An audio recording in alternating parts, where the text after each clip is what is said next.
Hello നമസ്കാരം. നിങ്ങളിതോ ആ video നോക്കിയത് അത് എൻ്റെ തന്നെ വീഡിയോ ആണ്. ഞാൻ നമ്മളുടെ അടുത്തുള്ളൊരു ഷോപ്പിൽ നിന്ന്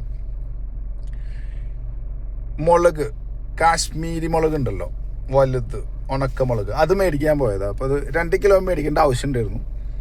അപ്പോൾ അതെനിക്ക് ഇട്ടുതന്നത് ഒരു പ്ലാസ്റ്റിക് സഞ്ചിയിലാണ്. അതുകൊണ്ടോ ഞാനിങ്ങനെ കൊണ്ടുവരുന്നുണ്ട്.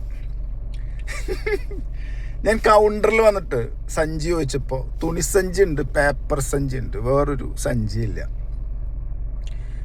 ഇപ്പോൾ ഇവിടെ നടക്കുന്നത്, നമ്മുടെ നാട്ടിൽ കേരളത്തിൽ നടക്കുന്ന ഒരു കലാപരിപാടിയാണ്. പ്ലാസ്റ്റിക് നിരോധിച്ചതിൻ്റെ പേരിൽ പ്ലാസ്റ്റിക് സഞ്ചികളില്ല. നമ്മൾ സാധനങ്ങളൊക്കെ മേടിച്ച് ഒടുവിൽ കൗണ്ടറിൽ ക്യാഷും കൊടുത്ത് ഇട്ട് കൊണ്ടുപോകുന്ന പ്ലാസ്റ്റിക് സഞ്ചികളില്ല. അത് പ്ലാസ്റ്റിക് നിരോധനത്തിൻ്റെ ഭാഗമാണ്, അതെനിക്ക് മനസ്സിലാവുന്നു.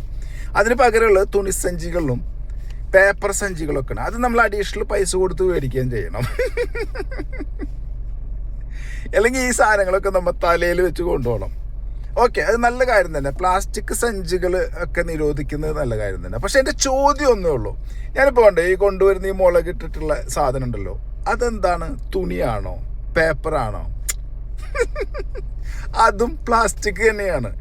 അതേ ഫുഡ് ഷോപ്പിൻ്റെ, അതേ സൂപ്പർ മാർക്കറ്റിലെ ഫുഡ് സ്റ്റാളിൽ പോയിട്ട് നമ്മൾ എന്തെങ്കിലും ഫുഡ് മേടിച്ചു കഴിഞ്ഞാൽ അവരിട്ട് തരുന്നതും പ്ലാസ്റ്റിക് കണ്ടെയ്നേഴ്സിനാണ്.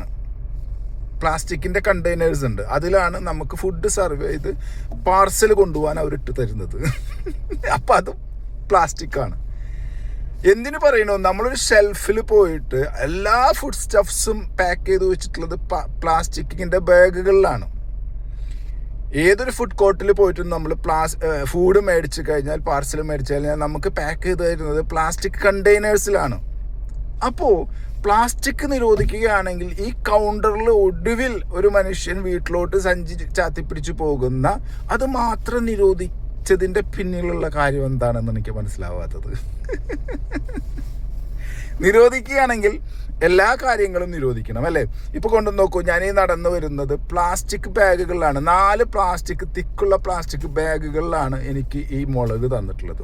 അങ്ങനെ തന്നെയാണ് എല്ലാ സാധനങ്ങളും. അല്ലാതെ തുണിസഞ്ചിയിലോ പേപ്പർ ബാഗുകളിലോ ഒന്നുമല്ല ഇത് സൂക്ഷിച്ചിരിക്കുന്നത്. അപ്പോൾ സാധാരണക്കാരൻ ആ സാധനം അവർക്ക് കവറിലിട്ടിട്ട് വണ്ടിയിൽ കയറ്റി വീട്ടിലോട്ട് കൊണ്ടുപോകുന്ന സാധനം മാത്രം നിരോധിക്കുന്നതിൻ്റെ പിന്നിലുള്ള ബുദ്ധി എന്താണെന്നാണ് എനിക്ക് മനസ്സിലാവാത്തത്. ബാക്കി പ്ലാസ്റ്റിക്കുകളൊന്നും നിരോധിക്കുന്നില്ല. ഇതറിയാവുന്നവരൊന്ന് കമൻ്റായിട്ട് പറയണേ. ചിലപ്പോൾ എനിക്ക് എൻ്റെ അറിവില്ലായ്മ കൊണ്ടായിരിക്കാം, അതുകൊണ്ടാണ് ഞാൻ ചോദിക്കുന്നത്. ശരിയല്ലേ?